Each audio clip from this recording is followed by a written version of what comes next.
Over the next few minutes, I'm going to explain to you whether you should be talking about pleasure with your 6-year-old, and if you should, how you should do that. And welcome back to Sitting in a Car. I'm Sarah Sproul, sex educator and occupational therapist, sitting in a car with you each week, answering a question to help you raise your confident and caring young person who respects themselves and the people around them. And this episode is all about pleasure. Let's get going. The parent that asked this question also asked, I can talk about procreation, but I can't jump to pleasure. What do I do now? So I still remember the day that I learnt about conversations about pleasure and procreation and having conversations about how babies are made versus the fact that sex feels nice, and the fact that, oh my goodness, I had only been talking about procreation that whole time. I remember my kids were 7, 5 and 3, and I hadn't started my maths in sexuality yet, but I was really interested in this whole thing, and I discovered a post on Facebook that basically said, why is it that parents only talk about how babies are made, not the fact that pleasure and sex are really an intertwined thing? And it just got me going like, oh my goodness, I did that too. That's not right, because most of the pleasure, or most of the sex, that humans have is to do with pleasure, right? Not to make new humans. So that was a big wake-up call for me.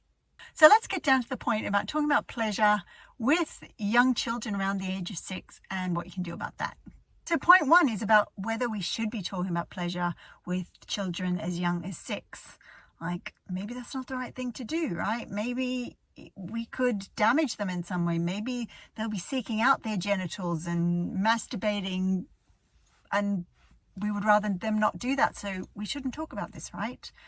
Well, actually, do you want your kid to be able to come to you and ask you questions about the things that are difficult for them, or the worries that they have, or something that someone tells them at school? And if you do want to do that, then we need to be showing our child that we can talk about all sorts of things, and pleasure is one of those things. Maybe a child at school who has a much older siblings even knows what an orgasm is, and they start using that word in the playground. Do you want your child to know what that word is and not to feel afraid about it? Or do you want your child maybe to be unsure and upset and concerned because everyone else knows and they don't?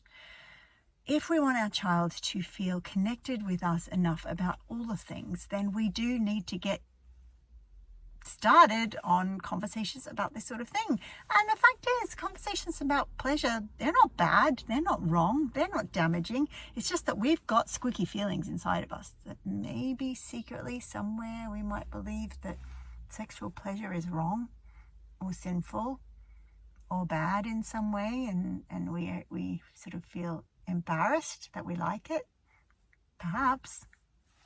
So yes, a 6-year-old can absolutely have a conversation with you about sexual pleasure. But let's work out, how do you do that? How do you jump from babies are made with sperms and eggs over to, well, actually sex feels nice, and that's sort of the point.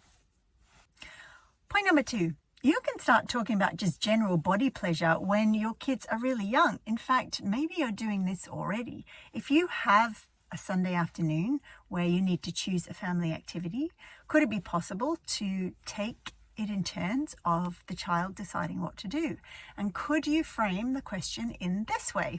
What would make your body feel happy and joyful today? Swimming or going for a walk in the park?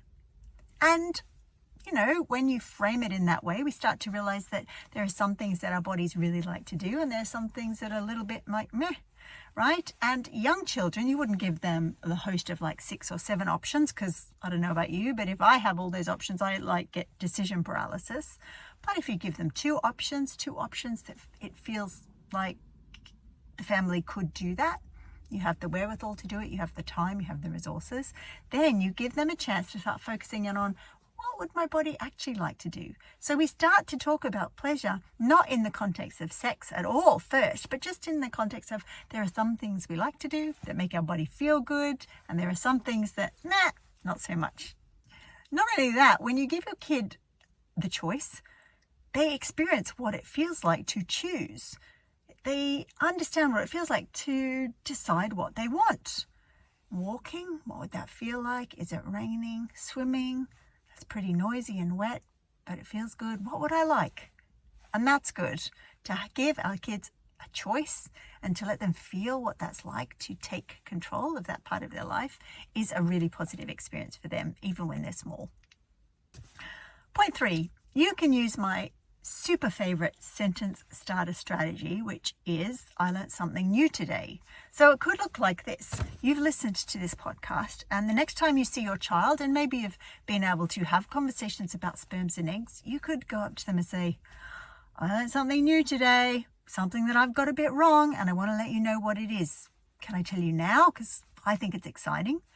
And if you frame it like that, they'll probably say yes. And you can say, look, I didn't know, but most adults feel pretty comfortable having conversations about sperms getting together with eggs to make babies. And I was comfortable doing that, but I didn't realize I was forgetting one massive part of this whole thing about sex. And your child will go, right? And you can say, sex is actually meant to be fun. And they'll maybe go like, what? Or you're weird, or okay, let's watch a movie.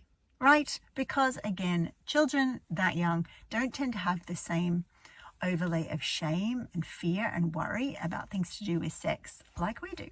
So use I learned something new today.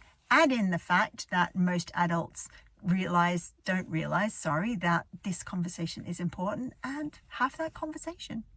And then give your kids the opportunity to practice what it feels like working out what their body likes to do. Jumping on the trampoline, running through the leaves, swimming, patting the dog, picking up the hamster, or buttering toast with jam. Before we go, I just need to say one more thing. Consent is super important. I don't think any parent would deny that if they could raise a child who knew exactly what consent was and didn't have any troubles with it, they wouldn't be a happy camper, right? But one of the basis of consent is knowing what feels right to us, what we want to do, and having ongoing conversations about what feels nice for you to do today. Framing questions in that way gives our child the opportunity and to develop the habit of what does feel nice for me today? What would I like to do with my time? How would I like to spend the next half an hour with my siblings, or with my mom, or with my dad, or with my uncle, or whatever? So learning to talk about pleasure and looking at life through this lens of pleasure and what feels nice is super important, and it's a building block to teach our kids about consent. So let's sum up. Point number 1, kids 6 and even younger can learn about pleasure. Point number 2, you can talk about pleasure not to do with sex, but just generally, how do we spend our time and how does it make us feel good? And point number 3, you can use the I learned something new today strategy to help you have a conversation about pleasure and the fact that you didn't realize that you could talk about that in relation to sperms and eggs getting together and all that stuff. You can have that conversation now if you want. I love making this stuff easier, so DM me if you would like the highlights sheet for this episode and I'll send that over to you straight away. And that's Sitting in a Car for another week, where I've answered a question to help you raise your confident and caring young person who respects themselves and the people around them.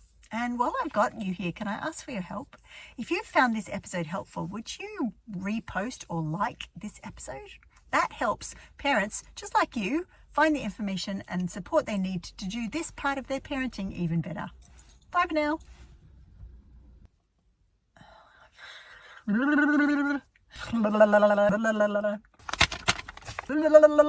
Here I am sitting in a car.